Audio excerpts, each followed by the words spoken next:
Cristo, diz o Amém. A testemunha fiel e verdadeira, o princípio da criação de Deus. Eu sei as tuas obras, que nem é frio, nem é quente. Quem dera fosse frio ou quente. Assim, porque é morno e não és frio, nem quente, vomitar-te-ei da minha boca. Como dizes, rico sou, estou enriquecido e de nada tenho falta, mas não sabes que és um desgraçado, miserável, pobre, cego e nu. Boa palavra, amém? Aconselho-te que de mim compres ouro aprovado no fogo, para que te enriqueças as roupas brancas, para que te vista e não apareça a vergonha da tua nudez, o que unja os teus olhos com colírio, para que vejas, e eu repreendo e castigo todos quantos amo. Sê, pois, zeloso e arrepende-te. Glória a Deus, amém? Essa palavra já nos dá a entender, né? Eu queria ler explicando, né? Aplicar a igreja, mas eu vou falar a revelação da palavra. Já dá a entender que está falando sobre arrependimento, né? Todos esses termos que o escritor vem ditando aqui no começo, no final, dá o termo, né? Que nós podemos pegar uma lição importante desse texto, que é o que? Ungir os nossos olhos com o colírio santo.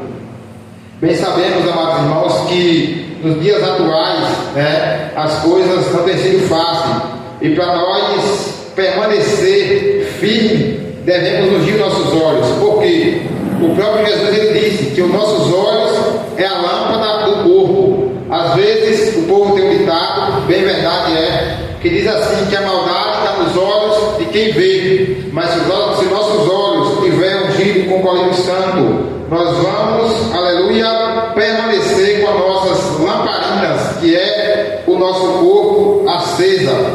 E a Bíblia diz aqui, amados, o 18, aconselho que de mim compre ouro aprovado no fogo, para que te enriqueça as roupas brancas, para que te vista e não apareça a vergonha da tua nudez.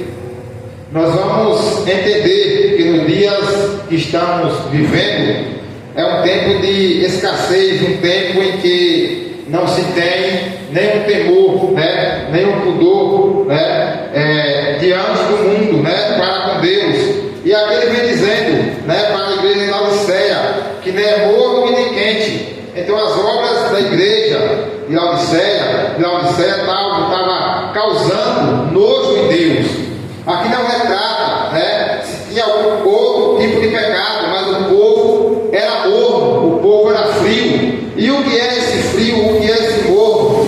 Eram pessoas que não sabiam, às vezes, de que lado estava. Se estava hoje adorando a Deus e amanhã no mundo. Se o povo que não tinha decisão.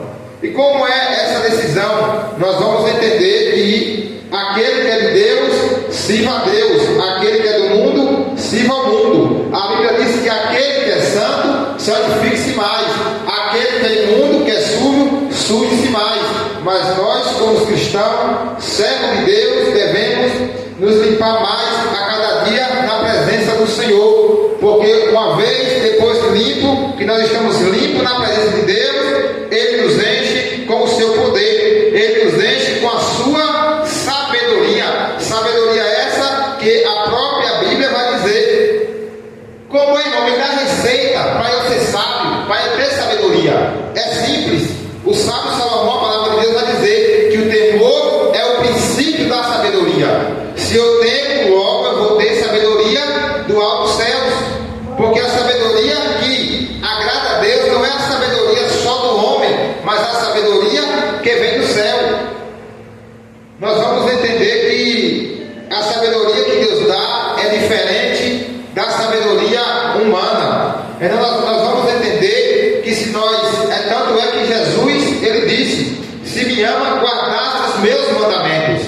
Então está aí, né, a receita daquele que ama Cristo, daquele que tem a sabedoria do alto céus. Como é? Temendo ao Senhor e andando nos seus caminhos. Vamos ter sabedoria.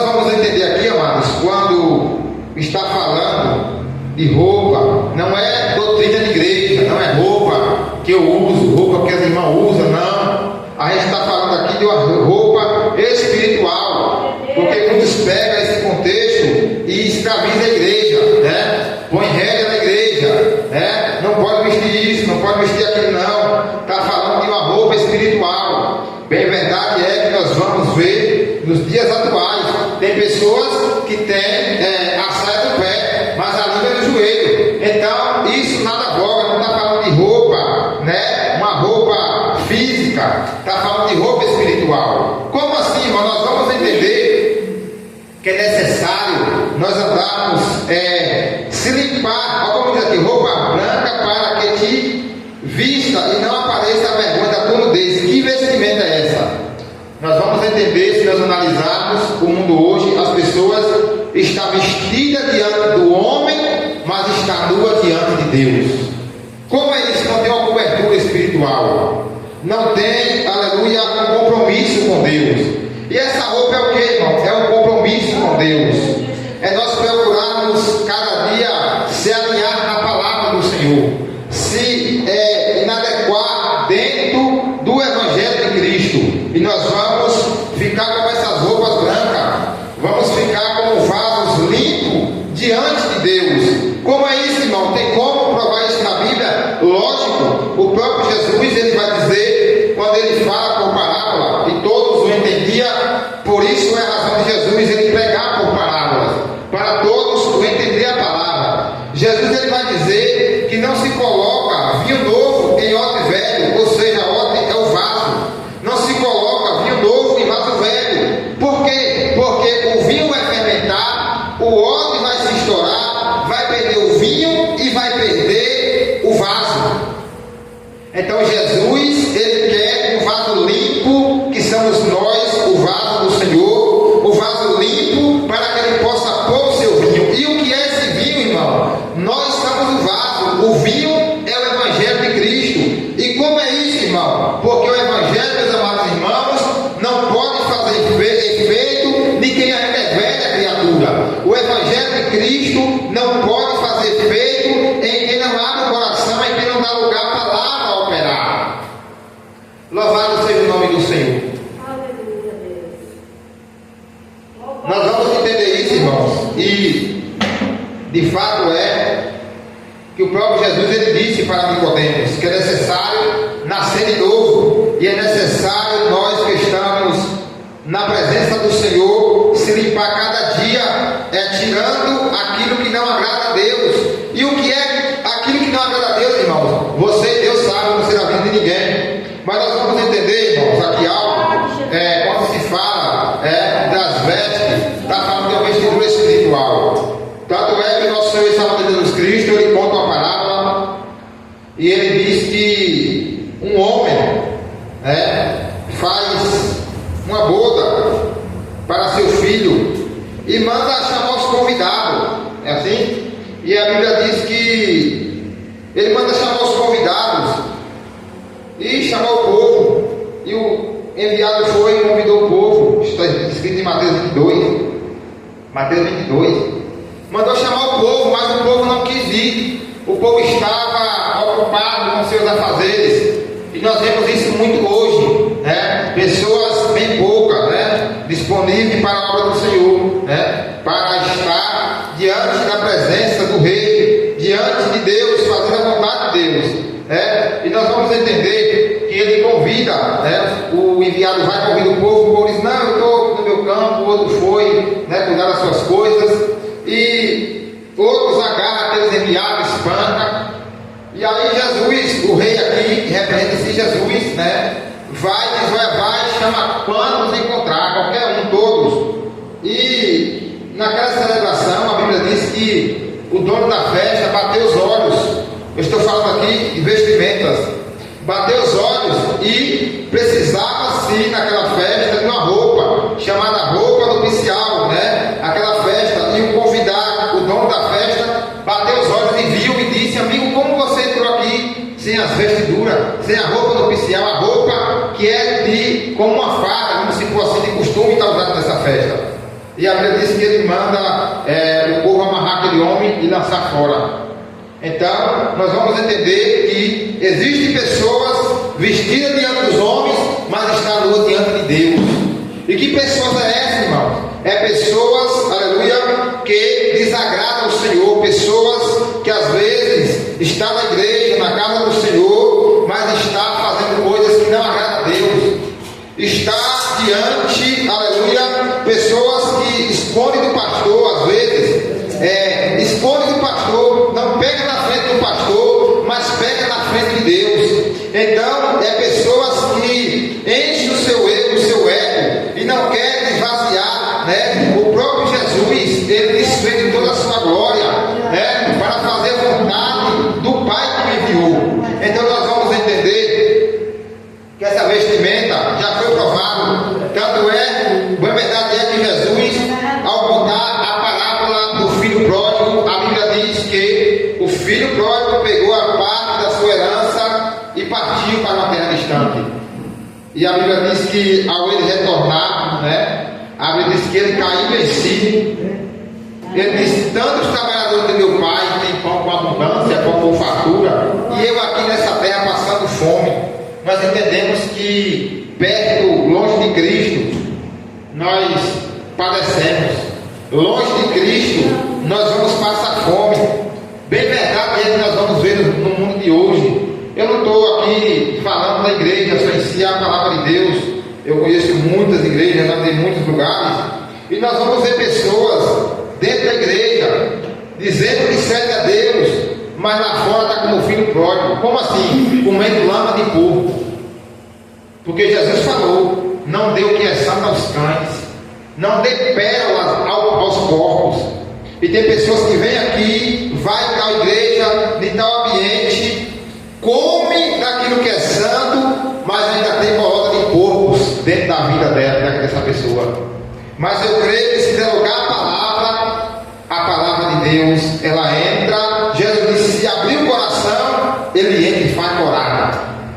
Então, amados, nós vamos entender que longe de Deus, como aquele filho pródigo, né, longe do Pai, o Pai significa Deus, o Filho significa às vezes nós, né, pessoas rebeldes dentro da casa do Senhor, e ele cai em si. É por isso que eu sempre digo que evangelho não é difícil, o evangelho é pensamento. Tanto é verdade que o livro de Romanos vai dizer, a palavra do Senhor vai dizer, né, não vos conformei com esse mundo, mas transformei pela renovação do vosso entendimento. Então, se nós não mudar pensamento, não mudamos de vida. E que pensamento é esse? É nós pôr a couraça, o capacete da salvação, né? Nós andarmos como Davi. Ele disse, e o que foi que Davi disse que nos retrata? Luz para os meus caminhos, lâmpada para os meus pés, é a tua palavra. Se a gente, toda vez que for fazer algo, né, consultar de Deus, será que isso aqui te agrada? E for para a palavra de Deus, a palavra vai direcionar, né? E esse filho, ele cai em si, né? Ele não estava em si. E a Bíblia diz que, eu estou falando aqui de vestimenta, viu? Não perdi o foco da mensagem não. E a Bíblia diz que, voltando ele para a casa do pai, o pai colocou um anel no dedo. Deus, ele quer colocar anel no dedo de pessoas aqui. Como o pastor diz, pessoas que ainda estão namorando com Cristo. E Deus quer fazer uma aliança. Deus quer colocar anel no dedo de pessoas aqui. Calçou uma sandália, a sandália significa, representa o Evangelho de Jesus Cristo, né? Como Davi falou, luz para os meus caminhos, lâmpada para os meus pés, é a tua palavra. Jesus quer calçar o pé de pessoas aqui dentro da palavra. Jesus quer enquadrar pessoas aqui dentro da palavra. E a Bíblia diz que aquele filho pródigo, ele não estava nu, mas diante do pai que conhece todas as coisas, bateu os olhos dele e disse: esse aí precisa de uma nova vestimenta, porque ele estava vestido diante dos homens, mas estava nu diante do pai. Então, que nós vemos nessa noite, andarmos vestidos diante da presença de Deus. Vestido como? Deixando as coisas, né, que desagradam a Deus, né? Deus, essa palavra fala comigo, porque a palavra de Deus, primeiro ela fala no meu coração, para depois falar dentro da igreja. Então Deus, ele quer fazer uma aliança nessa noite. Deus, ele quer colocar uma nova vestimenta, né? Deus, ele quer andar conosco. O que mais vamos ver hoje nos dias atuais é pessoas Aleluia, Jesus. diante da palavra de Deus. Vamos ver pessoas, amados. O mundo hoje é inimiga de Deus. Essa é a realidade. Por quê? Todos nós somos filhos de Deus, diante da Bíblia não. A Bíblia diz que nós somos criaturas de Deus. Mas desde quando recebemos a Ele a palavra, andamos conforme a palavra, deu-lhe o poder de ser chamado filho de Deus. Então somos criaturas de Deus, criados por Ele, feitos pela permissão dele. E nós vamos ver, irmãos, hoje em dia, que o mundo já é inimiga de Deus. É a Bíblia que fala. No livro de Tiago 4 vai dizer: pedis e nada recebeis, porque pedem mal, para gastar vossos próprios deleites. Adúlteros, não compreendei vós, que a amizade do mundo é inimizade contra Deus. Qualquer que quiser ser amigo do mundo, constitui-se inimigo de Deus. Então, vamos ser amigos de Deus, vamos andar com Deus, porque muitas das vezes muitos dizem assim: eu tenho Deus, mas quem tem Deus anda como Enoque, né? A Bíblia diz no Evangelho, no livro de Gênesis, que andou Enoque com Deus e Deus tomou para si. Tão bom é, irmãos, andar com Deus sem ter nada. Se o inimigo tem nada para lhe apontar e dizer: olá, está servindo a Deus, mas está assim, assado. Quão bom é andar limpo com Deus. Bem verdade é isso, que Deus ele dá testemunho do homem. Irmão, onde é que tem isso escrito? A Bíblia diz que Deus falou para Satanás: se olá, observasse, Satanás, o meu servo Jó, ninguém na terra tem mente igual a ele. Glória a Deus. Uma coisa é você dar testemunho de Deus, outra coisa é Deus dar testemunho de você. Então, o próprio Cristo, né, ele nos mostra isso. Quando ele foi batizado, a Bíblia diz que a bomba desceu em cima do Espírito Santo, e ele disse: esse meu filho amado, aqui minha alma se compraz. É o próprio Deus falando para Cristo. Então, Jesus ele veio à terra e cumpriu a palavra, ele não pecou, ele andou em santidade, ele andou no propósito de Deus. Então, que nós venhamos nessa noite fazer aquilo que agrada a Deus, deixando de lado, sim, a velha criatura, porque nós vamos observar, irmão, na Bíblia Sagrada, sem querer bater ninguém, nem ofender ninguém, mas nós vamos observar que os fariseus, quando ele estava no templo, né, e Jesus chegava pregando, e o povo não recebia, e Jesus pregava duro para o povo, e certa feita Jesus ele chegou no templo e o povo estava vendendo as coisas no templo, na igreja. E Jesus ele faz um chicote, né, com a corda, e sai batendo o povo, batendo: sai daqui, não faça casa do meu pai, casa de negócio. Imagine comigo se Jesus hoje começasse a bater esse povo. Imagine os tempos como ficava. Ia ficar poucas pessoas. Então, o que eu aprendo com isso? Aqueles homens estavam na onde? Vendendo aonde? A Bíblia disse que era do templo. Era assim ou não era? Era do templo, vendendo as coisas. O que é que eu aprendo com isso? Os fariseus estavam no templo vendendo as coisas, mas era diariamente, não foi só aquela vez. Tanto é que jogou muito dinheiro quando Jesus saiu batendo o povo, virava a poeira caía. Nós vamos entender que templo só muda uma coisa: o templo muda a rotina da gente. O templo muda a rotina, né? E aí, e o resultado? O templo muda a rotina, mas só Jesus muda a vida daqueles que querem ser mudados. O templo muda a rotina. Eu tenho que ir no culto domingo, tenho que ir no culto sexta, tenho que ir no culto tal dia, tenho que ir no culto tal dia. Mas só Jesus pode mudar a história das pessoas que abrem o coração e deixam ele trabalhar. Porque Deus ele não invade. Nós vamos ver pessoas dentro da igreja, às vezes, pessoas de igreja, dentro da igreja, mas morrendo espiritualmente. Por quê, irmão? Isso porque Deus ele não invade. Ele disse: esse tua porta embaixo, se tu abrir eu entro e faço morada. Se tu não abrir, ele não entra. A gente vem aqui, ouve a palavra, vai no culto, visita o irmão, ouve a palavra, mas a palavra não entra. Então devemos querer, dizer: Senhor, eu quero, entra, faz morada. E Deus ele entra e faz morada. e ele limpa, ele tira aquilo que é empecilho. Como assim, irmão? Está na Bíblia isso? Lógico que está. No Evangelho de João, versículo 15, diz que ele é a videira verdadeira e o Pai é agricultor. Todos os ramos que estão nele, ele limpa. E ele diz: vós está limpo pela palavra. Ele diz que ele limpa, porque tem mais fruto ainda, os que estão limpos. E os que estão ainda não limpos totalmente, ele limpa.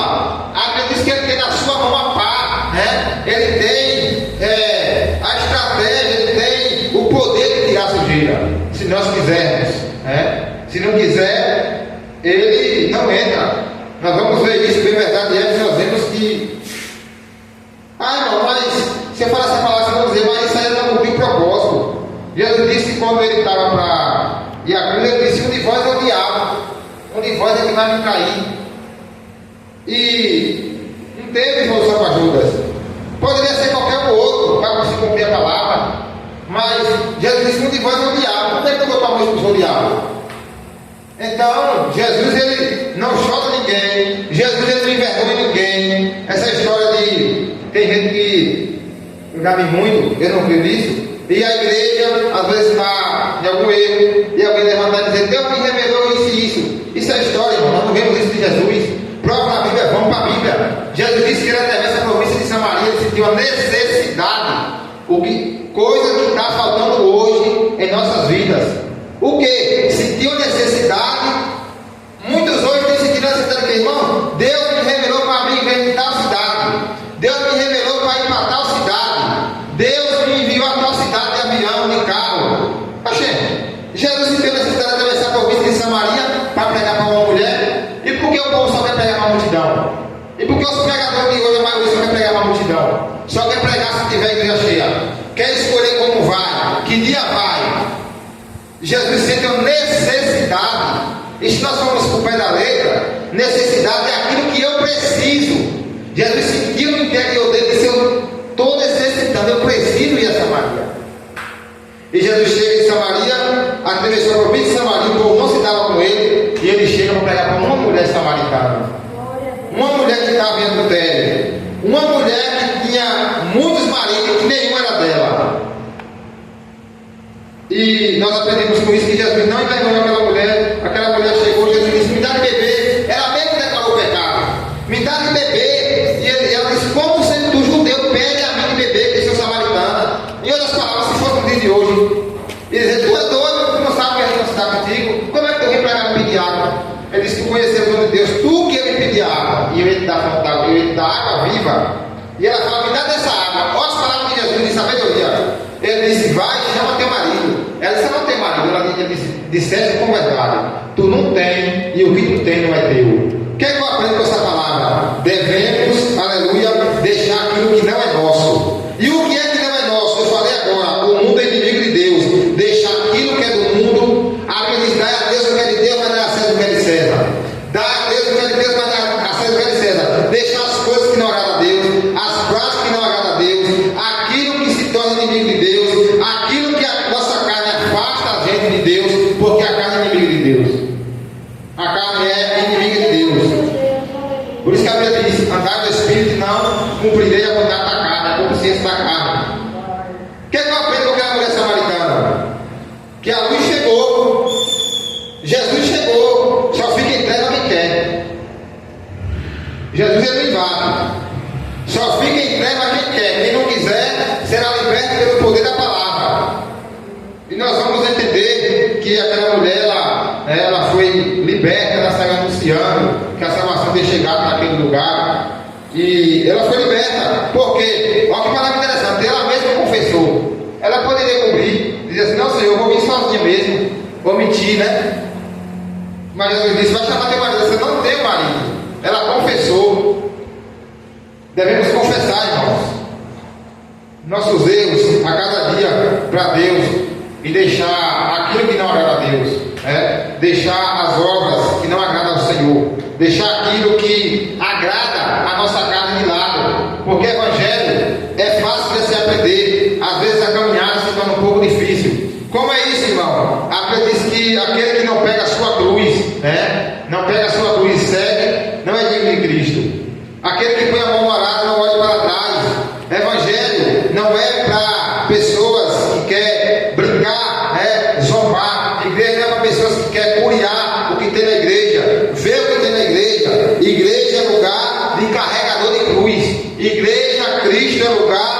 quem quer renunciar ao pecado. Igreja é lugar de pessoas que não têm dificuldade em largar o pecado. Evangelho não é assim. Tem muita gente que, às vezes, pessoas, se nós não vigiar, até nós misturamos as coisas de Deus, né? Com coisas que não agradam a Ele. Mas Ele diz: não dê o que é santo aos cães. Nós somos. Como assim santo, irmão? E a gente pode ser santo na terra? Não, nós podemos ser santificados. O que é santificado? É aquilo que eu limpo todo dia, aquilo que eu peço a Deus todo de perdão pelas minhas falhas, né? E procurar, como o pastor sempre fala, diminuir a dívida com Deus, e a Bíblia nos mostra isso, né? Andar limpo diante de Deus, andar como o apóstolo Paulo diz, a palavra do Senhor diz no livro de Coríntios, né? Pouco de fermento levanta toda a massa. É por isso que vamos ver pessoas na igreja e quebrando a carne fora, pessoas na igreja e morrendo espiritualmente. Como assim, irmãos? A Bíblia diz que um pouco de fermento levanta toda a massa. Às vezes estamos naquilo que podemos tirar hoje e não tiramos. E o que é o fermento? É aquilo que lança. Quem faz bolo aqui sabe, eu faço bolo também, eu sei disso, né? Como eu sou aqui que mexe com isso, sabe? Que se você botar muito fermento no bolo, um pouquinho, o bolo incha, não é assim? Mesmo assim, nossas vidas. Se nós não tirar hoje a sujeira, amanhã ela cresce e nós não conseguimos tirar mais. Quantos hoje daria o que tem para daqui não pode? Muitos já morreram, outros já não conseguem mais, até quer. Está na igreja, quer ser limpo, quer ser liberto, mas não consegue. A sujeira está dizendo: venha para cá, você é meu, não consegue mais. Por que isso, irmão? E o que é isso? Isaías vai responder isso. Ele disse que os que estão me enganando não ficarão na casa do Senhor. É por isso que eu prego hoje e digo: não se escandalize, igreja, quando vê pessoas, né, de pessoas que você se admira assim, mas fulano era um grande homem de Deus. Pessoas às vezes caindo, se espatifando e não levantam nunca mais. Por quê? Porque os que estão ligando não ficarão na casa do Senhor. Porque Deus não permite. Às vezes o próprio Deus permite a queda para revelar o caráter de quem é fulano de tal. É assim que Deus faz. Mas fulano era pregador, era famoso, caiu. Deus sabe por que caiu. Os que estão engano não ficarão na casa do Senhor. A Bíblia diz que, é por isso que eu digo: não se escandalize, porque o próprio Jesus conta a parábola e fala sobre o joio e sobre o trigo. E nós nessa noite devemos ser o trigo. Não é assim? O trigo peneirado, né? Jesus bota uma peneira e sacode para tirar o grosso e ficar, né, como agrada a Ele. Então devemos nos limpar cada dia, pedir a Jesus, irmão, pedir a Deus e procurar observar a palavra de Deus, porque os dias são maus, né? O mundo se tornou inimigo, essa é a realidade, não tem por onde correr. O mundo se tornou inimigo de Deus e os homens, a maioria, alguns se tornaram filhos do diabo. E como é que nós vamos provar isso na Bíblia? Vamos para os diabos. A Bíblia diz que certa feita eu disse, porque eu lhe digo, irmão, eu sempre falo isso aqui.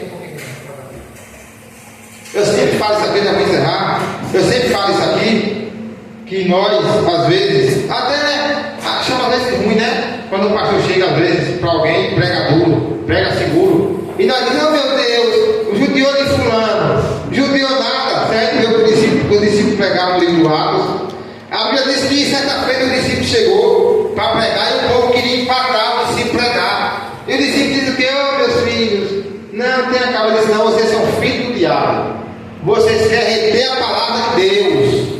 Até quando vocês vão perturbar o caminho do Senhor? Até quando vocês vão estar pecando e andando contra Deus? Porque a amizade do mundo é inimiga de Deus. O mundo, a Bíblia diz que jaz do maligno e só vai permanecer diante do mundo esperando a Cristo, que vai permanecer de pé. Só tem um grupo, só quem é lírio entre os espinhos. Glória a Deus. Só quem é lírio entre os espinhos vai permanecer. E o que é isso? É você estar como Jesus disse: eu não rogo ao Pai que tire vocês do mundo, mas que livre vocês, que guarde vocês. Glória a Deus. Então Deus, Ele nos guarda, Ele nos dá poder, autoridade para nós andarmos e e não se contaminar com esse mundo, porque o mundo jaz do maligno. As pessoas não temem mais a Deus, as pessoas se tornaram inimigas de Deus. Não adianta correr da palavra de Deus, que a palavra é essa. A Bíblia diz que o mundo é inimigo de Deus, e nós, como bons servos de Cristo, devemos permanecer dentro da palavra, né? Ainda que alguém nos odeie. Isso é bíblico. A Bíblia diz que Jesus disse para o discípulo: odiarão a vós por causa do meu nome, mas bem-aventurados sois vós quando injuriares, quando alguém odiar vocês por causa do meu nome. Então eu não estou nem aí para o mundo, o que é que o mundo vai dizer? Estou nem aí. Você que é jovem, né? Às vezes o mundo vai dizer: tu é tão jovem, está na igreja, vai aproveitar a vida. Que vida, irmão? 80 anos de vida hoje, o máximo que o povo está vivendo. Vale a pena trocar a eternidade por um momento de curtição? Jesus Você é tão jovem, vai curtir a vida, sai da igreja, muitas vezes se envergonhando, né, diante dos colegas, por causa do Evangelho de Cristo. Mas nós vamos aprender, né? A palavra de Deus fala que o apóstolo Paulo diz: não me envergonhe do Evangelho de Cristo, porque é poder para a salvação daqueles que creem. A mensagem da cruz é loucura para os que perecem, mas é poder de Deus para nós que cremos. E é um sinal de por que nós não vemos mais hoje a glória de Deus em muitos lugares. É por causa disso. As pessoas passam na rua, você não sabe nem quem é crente, nem quem não é mais crente. Entendeu? Você não está nem para o Senhor, tem vergonha do mundo. Mas nós devemos ser bem-aventurados, né? Por ter essa palavra, por abraçar a graça, porque nós não merecíamos nada, mas Deus enviou o seu Filho amado, como está escrito em João 3,16. Porque Deus enviou o Filho unigênito para que todo aquele que nele crê não pereça, mas tenha vida eterna. Interessante é que o escritor não teve outro argumento. Ele foi forjado pelo texto a dizer: ele amou o mundo de tal maneira, ele não conseguiu dar uma medida certa para o amor de Cristo para com nossas vidas. E vai se cumprir o que está escrito em João 14. Ele disse: eu vou, mas eu voltarei para buscar vocês. Eu vou para o Pai, mas eu vou preparar a morada. Jesus está preparando a morada. E você já tem o caminho certo? Já preparou o caminho? Jesus já preparou a morada. Você já tem a sua? Prepara o caminho. Isso aqui eu estou pregando para nós mesmos. É necessário a cada dia nós preparar o nosso caminho. Não é só hoje, mas a Bíblia diz que aquele que perseverar até o fim, esse será salvo. Não é hoje. O povo tem uma maneira de correr para a igreja, o povo tem uma maneira de fazer. De fato é verdade, eu já vi isso. O povo tem uma maneira cheia de gente fazer festa. Aí o povo aceita Jesus hoje, riba a aceita Jesus. Aí diz assim: Jesus salvou 10, Jesus não salvou ninguém ainda. Vai salvar se continuar no caminho. Jesus salvou não sei quando. Não salvou ninguém. Eu conheço lugar que fizeram culto 7 outras que Jesus nenhum está no caminho mais. Jesus não salvou ainda. A salvação vem de nós. E onde é que está o reino de Deus? Está dentro de nós. Jesus disse que já está feito. Alguém interrogou ele, onde é que está o reino de Deus? Ele disse: o reino de Deus não está nesse caderno, nem nessa flor, nem nessa escaleira, mas está dentro de vós. Então devemos conservar. E como é que eu conservo esse evangelho dentro de mim? Saindo das coisas que não agradam a Deus. Não se assentando em roda de escarnecedores. Como diz o livro de Salmos: bem-aventurado o homem que não anda segundo o conselho dos ímpios, nem se assenta nas rodas dos escarnecedores. Antes tem o seu prazer na lei do Senhor, e na sua lei medita de dia e de noite. Aonde é que está a sua alegria? No que você tem meditado? O que você tem comido o dia todo? Televisão, WhatsApp ou a palavra de Deus? Aonde é que está a tua alegria? O salmista Davi vai dizer no salmo: eu me alegro mais no teu status, no teu estatuto, na tua lei, do que nas muitas riquezas. Sabe por que tem muita gente correndo? Porque hoje em dia o povo se tornou crente individualista em muitos lugares. Não estou dizendo que é o caso aqui da igreja, mas tenho que falar. Eu sou crente, eu sou pastor, mas eu tenho que ganhar muito dinheiro, eu tenho que ter minha casa melhor do mundo, eu tenho que ter 2, 3 carros, eu tenho que ter dinheiro na conta. Está longe do Evangelho de Cristo, irmão. Aí não se cumpre o Evangelho, porque a Bíblia diz que os pássaros nem plantam nem semeiam, mas Deus cuida deles. É verdade, Jesus. E por que não tem mais esse milagre que tinha antigamente? Porque, pode observar, o povo reverteu as coisas. Se você ler o livro de Atos, você lê o livro de Atos, aquele livro te confrontou. Porque vai ser para longe do Evangelho de Cristo. Evangelho de Cristo não é crente individualista. Eu sou pastor de igreja, eu ganho salário da igreja, e é assim eu falo, deve dizer, eu ganho salário da igreja, mas eu tenho que me matar trabalhando. Aí o irmão liga para pedir oração, o pastor está onde? Está se matando de trabalhar. Aí eu venho para esse pastor não pode chegar junto, porque está se matando de trabalhar. Isso aqui não é desculpa para não trabalhar, meu irmão, tem que trabalhar mesmo. Mas tudo baseado dentro do Evangelho de Cristo. Há tempo para tudo. Então, hoje em dia, a coisa está assim. Mas eu creio que a igreja poder de Deus do mundo vai levantar homens e mulheres comprometidos com a palavra de Deus, independente de trabalhando ou sem trabalhar. Amém? Eu agradeço a oportunidade. Nós vamos fazer